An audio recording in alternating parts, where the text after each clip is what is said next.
दोस्तों, गणित की क्लास में आज हम मोस्ट इम्पोर्टेंट 10 क्वेश्चंस को सॉल्व करेंगे। प्यारे बच्चों, ये प्रश्न हमने लिया है उत्तर प्रदेश एनएमएस एग्ज़ाम 2020 की परीक्षा से। इससे पहले के वीडियो में हमने 161 से लेकर 170 तक के प्रश्नों को हल कर लिया है। आज की इस वीडियो में 171 से लेकर 180 तक के प्रश्नों को सॉल्व करेंगे।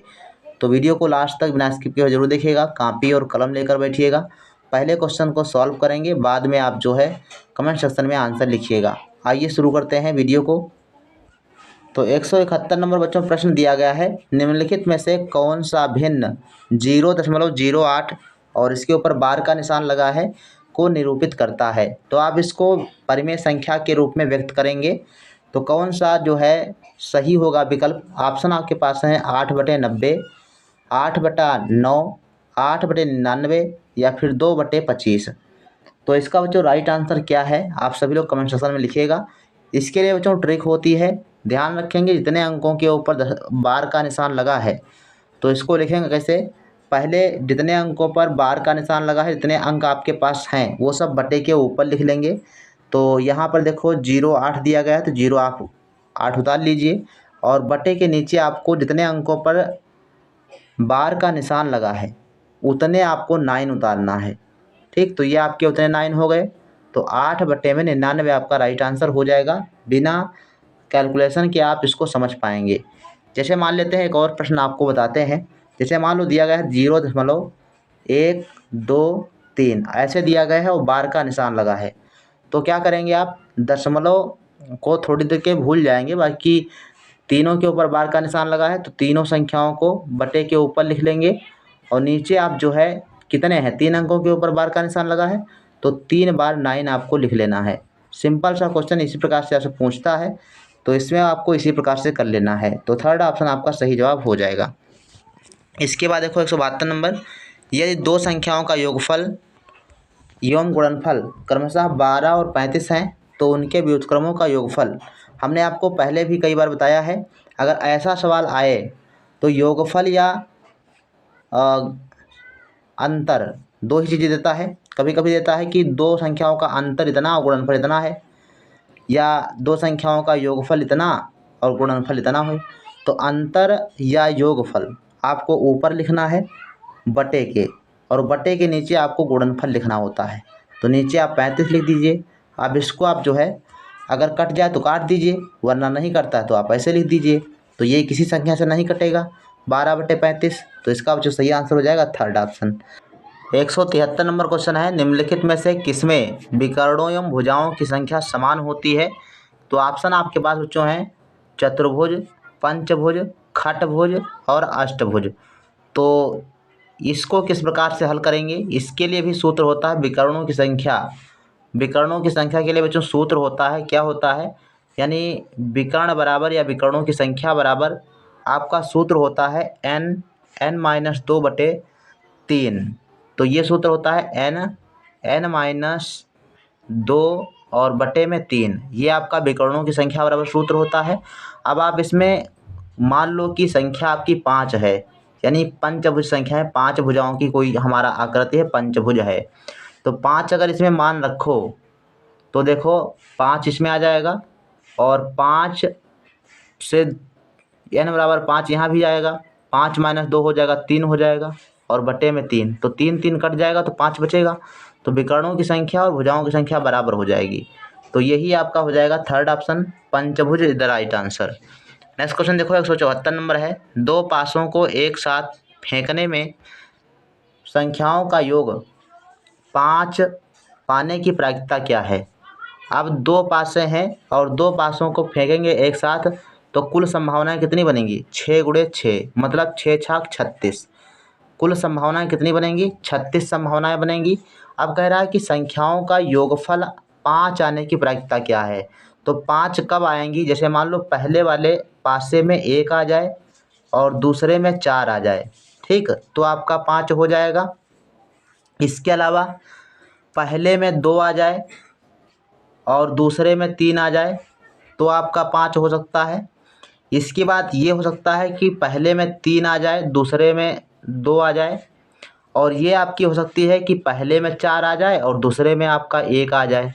बस यही परिस्थितियाँ बनेंगी, यानी कुल मिला के आपकी 1 2 3 4, तो अनुकूल स्थितियाँ क्या बन रही हैं, 4 स्थितियाँ बन रही हैं। कुल स्थितियाँ कितनी हैं, 36।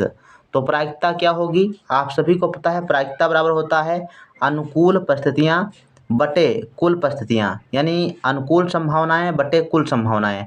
तो अनुकूल कितनी है, 4, और कुल कितनी है, 36। तो आप इस काट देंगे, 4 एकम 4, 4 9 36। तो राइट आंसर आपका क्या हो जाएगा, 1/9, यानी सही आंसर है आपका चौथा ऑप्शन 174 का। नेक्स्ट क्वेश्चन कर लेते हैं। और ये प्रश्न देखो बहुत ही इंपॉर्टेंट क्वेश्चन है, इसी प्रकार से आपके प्रश्न आएंगे। 175 नंबर कहता है कि पास चित्र में T P T dash O केंद्र वाले वृत्त के बिंदु P पर स्पर्श रेखा है। यदि कोण आर पी टी डैश का मान 35 डिग्री, तब कोण पी क्यू आर का मान ज्ञात कीजिए। तो यहाँ पर देखो ये आपका ये वाला कोण दिया गया है 35 अंश, ये 35 दिया गया है। अब आइए हम जानते हैं कि देखो जो आपकी क्यू पी रेखा है, ये वाली क्यू पी रेखा, ये स्पर्श रेखा अगर टी डैश टी है, तो स्पर्श अगर होगी तो इस पर ये लंब होगी रेखा, और लंब होगी तो इसका मान पूरे का मान कितना होगा, 90 अंश होगा। और इसके 2 भाग किए गए हैं, एक का मान 35 अंश है और कुल मान कितना है, 90 अंश है। तो 90 से अगर 35 घटा दिया जाए तो कितना बचेगा, तो आपका बचेगा 90 से 35 घटाइए तो 10 से 5 घटेगा 5, और यहाँ आपका बचा 8, 8 से 3 घटा तो 5, 55 अंश बचा।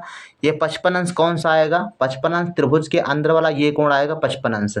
तो ये आपका 55 हो गया। अब आप ये देखें पी और क्यू रेखा ये व्यास है, और व्यास से अर्धवृत्त पर बना कोण, ये जो आपका कोण है ये वाला समकोण होता है। हम सभी जानते हैं कि अर्धवृत्त से परिधि पर बना कोण समकोण होता है। तो इस कोण का मान कितना होगा, 90 अंश होगा। तो इन 2 कोणों का योगफल कितना हुआ, 90 अंश। अब ये हम जानते हैं कि त्रिभुज के तीनों कोणों का योगफल कितना होता है, 180 अंश होता है। तो इनको आप जोड़ लीजिए और उसके बाद 180 से घटा दीजिए, तो राइट आंसर आपका आ जाएगा। ये वाला कोण आपको मालूम हो जाएगा पी क्यू आर। तो देखो 55 और 90 हो जाएगा 145। 145 अगर 180 से घटा दिया जाए तो कितना बचेगा, 10 से 5 घटा 5 बचा, और 7 से 4 घटा 3 बचा, 1 से 1 घटा तो कुछ नहीं बचा, मतलब 35 अंश आपका सही जवाब हो जाएगा, और जो कि ऑप्शन नंबर आपका 2 में दिया गया है। इसके बाद देखो नेक्स्ट क्वेश्चन है 176 नंबर, लिखा है कि 73, 75, 109 में 7 के स्थानीय व जातीय मान का अंतर। तो स्थानीय मान देखेंगे तो 7 के बाद कितने जीरो लग जाएंगे, 7 के बाद 2 2 4 जीरो लग जाएंगे, 7 के बाद 4 जीरो लगा दिए। अब इसके बाद जातीय मान, जातीय मान वही मूल मान होता है, तो इसमें आप घटा दीजिए 7, 7 घटाएंगे तो 6 बचेगा, 9 और 9, और ये आपका 9, जहाँ पर 2 2 4 5 अंक हैं, तो पाँचवें अंक पर आपका हो जाएगा 3, 10 से 7 घटाओगे 3 बचेगा। तो राइट आंसर आपका हो जाएगा 69,993, 69,993 थर्ड ऑप्शन में सही जवाब हो जाएगा। नेक्स्ट क्वेश्चन देखो 177 है, वह छोटी से छोटी संख्या पूर्ण वर्ग संख्या जो 16, 18 और 45 से पूर्णतः विभाजित हो। तो पहले आप 16, 18 और 45 का क्या ज्ञात कर लेंगे, लासा ज्ञात कर लेंगे। जब लासा ज्ञात करेंगे तो एक ऐसी संख्या आपको मिलेगी जो 16, 18 और 45 से पूर्णतः विभाजित होगी। ठीक, तो आप पहले 16, 18 और 45 इसका आप लासा निकाल लीजिए। तो लासा देखो कैसे निकालेंगे, तीनों संख्याओं को एक साथ आप काट दीजिए। इसको 2 से काटेंगे तो ये हो जाएगा 8 दूनी 16, 9 दूनी 18, और ये 45 तो कटेगा नहीं। इसके बाद देखो नेक्स्ट 2 से काटेंगे, या फिर आप डायरेक्ट 8 से भी काट सकते हैं कि यहाँ पर 8 है और 8 से कोई भी संख्या यहाँ पर कटने वाली है नहीं, तो आप 8 से काट दीजिए, कोई दिक्कत नहीं है। 8 से काटेंगे तो ये आपका देखो आ जाएगा 8 एकम 8, फिर आपका 9, और यहाँ पर 45। अब फिर आप देखो 9 से कोई संख्या कटने वाली है तो डायरेक्ट आप 9 से काट सकते हैं। 9 से काटेंगे तो ये आपका हो जाएगा 9 एकम 9, और 9 5 45, यहाँ पर 5। अब 5 से कट जाएगा, तो कहें तात्पर्य है गुणनखंड आपके हो गए 2 8 9 5, 2 8 9 5 आपके गुणनखंड हो गए 2 8 9 और 5, ये आपके गुणनखंड हो गए। अच्छा, एक बात एक और है, 8 को आप ले सकते हो 2 गुणे 2, और ये आपका 2 पहले से ही है, यानी 4 बार आपका 2 यहाँ पर देखो दिया गया है। इसके जोड़े तो आपके बन रहे हैं। 9 आपका जो लिखा है इसके भी आपके जोड़े बन रहे हैं, 3 गुणे 3, ठीक। और 5 के जोड़ा नहीं बन रहा है।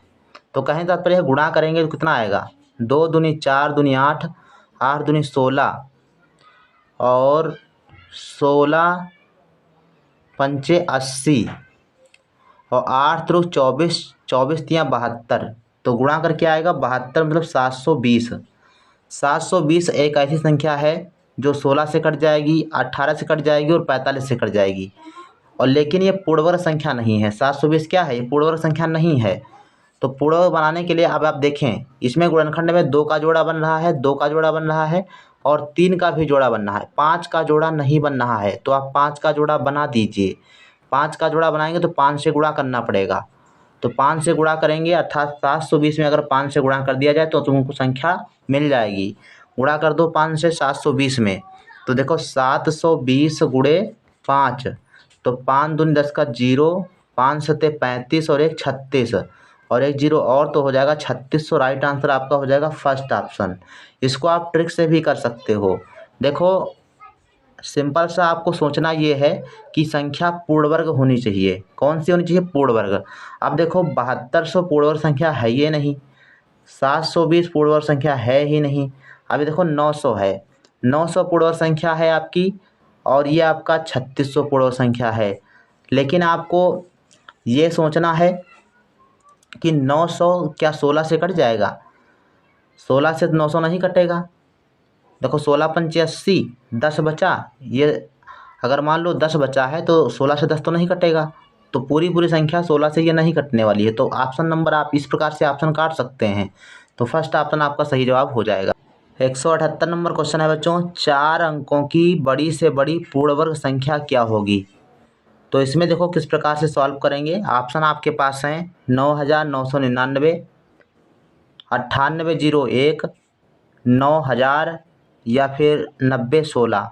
तो इसमें देखो आप कैसे सॉल्व करेंगे।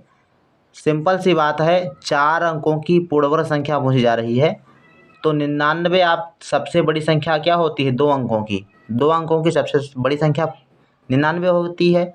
तो जो 4 अंकों की सबसे बड़ी संख्या होगी वो इसका वर्ग होगी, क्या होगी, 99 का वर्ग होगी।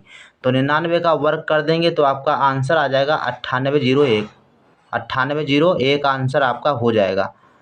तो सिंपल सा ऐसे भी आप कर सकते हो। अगर आपको नहीं मालूम है तो आप क्या करेंगे, 4 अंकों की सबसे बड़ी संख्या क्या हो जाती है, 9999, यानी 4 बार आप 9 लिख देंगे तो 4 अंकों की सबसे बड़ी संख्या आपको मिल जाएगी। इसके बाद सबसे बड़ी संख्या तो आपको मिल गई, लेकिन ये पूर्ण वर्ग संख्या नहीं है। अब इसमें आपको कुछ जोड़ना तो है नहीं, जोड़ेंगे तो गड़बड़ हो जाएगा, फिर 5 अंकों की सबसे छोटी संख्या ज्ञात हो जाएगी। तो इसमें आप घटा सकते हो। तो घटाने के लिए क्या घटाएंगे इसमें से कि पूर्ण वर्ग संख्या हो जाए, तो सबसे पहले इसका भागफल से आप वर्गमूल ज्ञात करेंगे। उसके बाद जो आपका शेषफल बचेगा उसको आके 99 से घटा देंगे, तो आपका सही आंसर आ जाएगा। तो इसमें आपका सेकेंड ऑप्शन सही हो जाएगा, और इस सवाल को आप लोग करिएगा। नेक्स्ट क्वेश्चन देखो है 79 नंबर, 179 नंबर। 2 सिक्कों को एक साथ उछाला जाता है, कम से कम एक शीर्ष प्राप्त करने की प्रायिकता क्या है। कह रहा है कि 2 सिक्कों को एक साथ उछाला जाता है। अब 2 सिक्कों को अगर एक साथ आप उछालेंगे तो क्या होगा, कुल संभावनाएं कितनी होंगी, कुल संभावनाएं आपकी 4 होंगी। कैसे, जैसे मान लो 2 सिक्के उछल रहे हैं, 2 सिक्के उछालेंगे तो पहले मान लो कि हेड आ जाए, दूसरे में आपका हेड आ जाए, और फिर आपका मान लो कि दूसरे में ये आपकी एक स्थिति हो गई, दूसरे में मान लो टेल आ जाए और दूसरे में भी आपका टेल आ जाए। दूसरी स्थिति में क्या है, पहले में टेल दूसरे में टेल आ जाए। और तीसरी स्थिति ये हो सकती है कि पहले में आपका हेड दूसरे में टेल, और या फिर आपका पहले में टेल दूसरे में हेड। ये 4 कुल स्थितियाँ आपकी बनेंगी। अब कह रहा है कम से कम एक शीर्ष प्राप्त करने की प्रायिकता। तो कम से कम एक शीर्ष कितने में देखो आ रहा है, एक में इसमें 2 शीर्ष आ रहे हैं, ठीक है 2 आ सकते हैं, लेकिन कम से कम एक आना चाहिए, 2 आ जाएँ कोई बात नहीं है। तो इसमें भी आपका ये शीर्ष आ रहा है, इसमें भी आपका शीर्ष आ रहा है, तो 3 स्थितियाँ ऐसी बनेंगी जिसमें कम से कम एक बार शीर्ष आया है।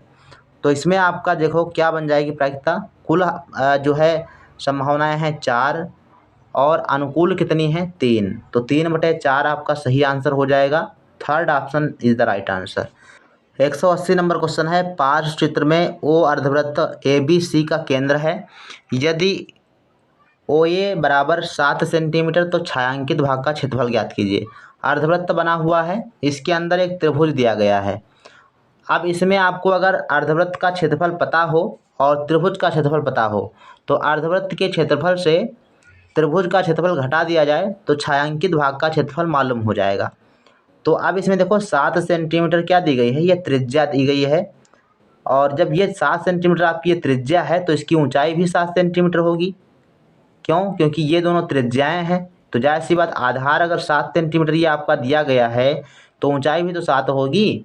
और इसमें देखो आपका त्रिभुज का आधार व्यास हो जाएगा, नहीं हो जाएगा। तो कहने तात्पर्य ये है, अब इसका आप कैसे सॉल्व करेंगे, तो सॉल्व इस प्रकार से आप करना है, अर्धवृत्त का क्षेत्रफल ज्ञात कर लीजिए। तो अर्धवृत्त का क्षेत्रफल का सूत्र होता है 1/2 पाई आर स्क्वायर माइनस कर देंगे, त्रिभुज का क्षेत्रफल होता है 1/2 आधार गुणे ऊंचाई, आधार गुणे ऊंचाई आपका ये सूत्र होता है त्रिभुज का। तो ऊंचाई आप सभी को पता है कितनी है 7, आधार त्रिभुज का कितना हो जाएगा 7 इधर ये वाला और 7 ये वाला 14, आधार कितना हो जाएगा 14 और ऊंचाई कितनी हो जाएगी 7। अब मान आप डाल दीजिए, आपको आंसर मिल जाएगा। तो 1/2 आप ऐसे लिख दीजिए, पाई का मान 22/7 रख दीजिए, ठीक।